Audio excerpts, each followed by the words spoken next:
Hello there, Mr. Chu here, wanting to explain how to solve one-step equations to my 7th and 8th grade students who should already know how to do this. So let's just review. Before I start, I want to go over the way I want you to do your examples and your problems. I want you to take a piece of paper, regular notebook paper, fold it in half. This is for our e-learning. And then some teachers would have taught you that's a hamburger fold or a hot dog fold. You're doing both of them though. Hamburger and hot dog. So that you end up having 4 different sheets, 4 different spaces on the front and back for a total of 8. And what we're going to do is, we're going to do 4 examples here.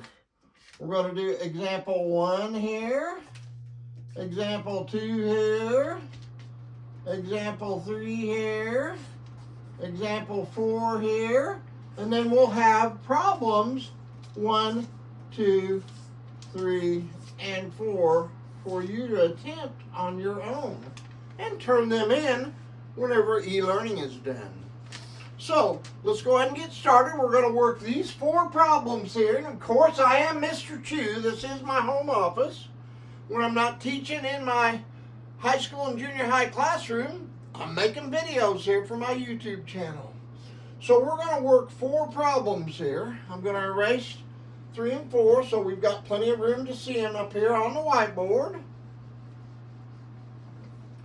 We're solving one-step equations using inverse operations.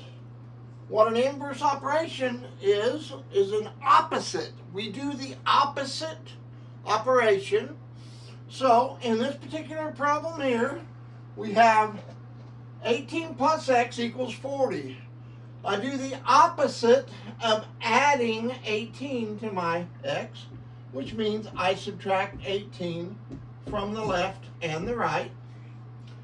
18 minus 18 is 0. This is solving these step by step. 0 plus x is x, and 48 minus 18 is 22. So my answer is 22. So you may say, well, how do I check that? Well, you take this value and substitute it in my original equation. You put a question mark above the equal sign, and 18 plus 22 is 40. Since 40 equals 40, you know that you have the correct answer. If it would ask you to graph the solution, I would make a number line. We're talking about x's, and we're talking about the number 22, and that is a solution, so you would put a solid dot right on 22. That is working that whole problem step by step. All right, and the second problem, and this is example 1. So you are writing this down in this space right here, and you're going to turn this in for my 7th and 8th grade students. Number 2 here. 14 equals y minus 9. So I do the opposite of subtracting 9, and the opposite of subtracting 9 is adding 9. What I do to the right-hand side of the equation, I have to do the left-hand side.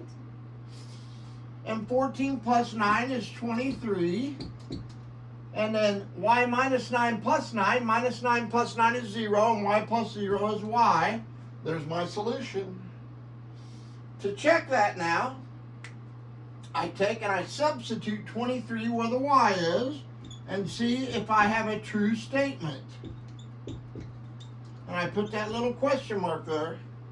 And 23 minus 9 is 14. Since 14 equals 14, I know I did it correctly. And now to graph that solution, I'm graphing y's. That's what my variable is. I'm looking at 23. And that solution is a solid dot right on 23. All right, there's my first 2 examples.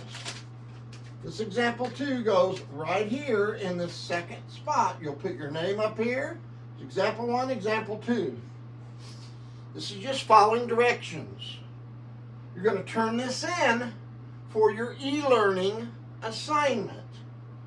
So Now we're going to do 3 and 4. You can always stop and rewind this if you need to find this equation to write as the example.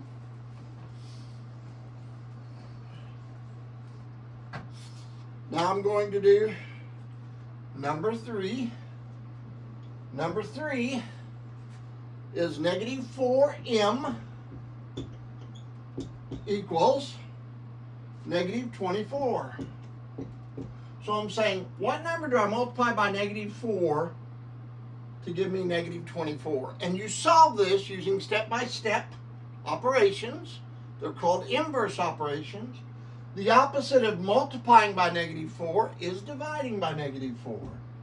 So if I divide the left by negative 4, I have to divide the right by negative 4, because what you do to one side of an equation, you have to do the other side. Well, the negative 4s and negative 4s, some people would say cancel out, numerator, denominator. We're dividing them both by the same common factor of negative 4. And negative 4 over negative 4 is 1. 1 times m is m. And negative 4 over negative 4, you know, is 1. A negative divided by negative is a positive. 24 divided by 4 is 6. To check and see if that is a correct answer, I have to take and substitute a 6 where my m is. I put a question mark above the equal sign, and then I see if it is a true solution. Negative 4 times 6 is negative 24, and negative 24 equals negative 24. It checks out. Now to graph that, I'm graphing m's. I'm looking at the number 6 on my number line, and that value is true, so I put a solid dot there, and that is the graph of that solution. That is number 3, and it goes right here on your example sheet on the front side. All right, I'll erase the number 2 here, and we'll put 4. I already have 3 up here. We'll leave it up there. You can always pause it. You can fast forward. You can go back to look at that example. All right, so now let's do number 4. So number 4 is 3 equals n over negative 6. All right, so now we do inverse operations again. The opposite of dividing by negative 6 is multiplying by negative 6. And I'm just going to use multiplication with a raised dot. I do not use an x for multiplication because an x is a variable in a 7th or 8th grade or algebra class. If I multiply the left by negative 6, I've got to multiply the right by negative 6. But since I'm multiplying by fractions, I put it over 1 because I want a fraction times a fraction. So negative 6 times 3 is negative 18. Just like we did over here, I can divide both of them by a common factor of negative 6. Some teachers will say you're canceling a negative 6. You're really dividing by the common factor. And there's a 1 here and a 1 here. N times 1 is n over 1, which is n. So there's my answer. Now to check that, we have to substitute a negative 18 in for my n and see if it's true. And I put a question mark there just to see if it's true. So I've got my 3 here, and it equals a negative divided by negative is a positive. 18 divided by 6 is 3, so I know it worked. Now I have my graph of my n's. I'm looking at negative 18, and I know that it's going to be a solid dot right on that point. And that is the graph of it. So that is number 4. That goes right here on the front page. You're going to put your name up at the top up here, and then you're going to put the grade, the period, and you're going to have 1, 2, 3, 4 examples on the front side. On the back side now, I'm going to give you problem 1, 2, 3, and 4 to work on, and then you will turn that in whenever you turn in an e-learning assignment on this, if you're in my junior high class. So here are the problems you're supposed to try now. On number 1, 14 plus x equals -4. Number 2, 18 equals y plus 6. Number 3, -3m equals 15. And number 4, -8 equals n divided by or over -4. Here are my examples. On the back side, number 1 will go here. 14 plus x equals -4. Number 2 will go right here. 18 equals y plus 6. Number 3 will go down here. -3m equals 15.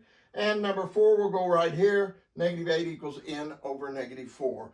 We'll use fourfolds a lot in class. I use these so it's so much easier to have all that space to show all your work. I'm Mr. Chu. I post videos in this YouTube channel. You can check them out. There's lots of math videos, and I do it for you. So make sure if you need to rewind this and watch it again, then do so. And I look forward to seeing you in my next video, in my next class, because math is fun. See you next time. And before I go, let me show you Bear. Here's Bear sleeping down here. Come here, Bubba. Come on. This is Bear. Bear is my 14-year-old peekapoo, and he's my buddy. And sometimes you'll hear him in my videos. So thank you for watching, and we'll see you next time.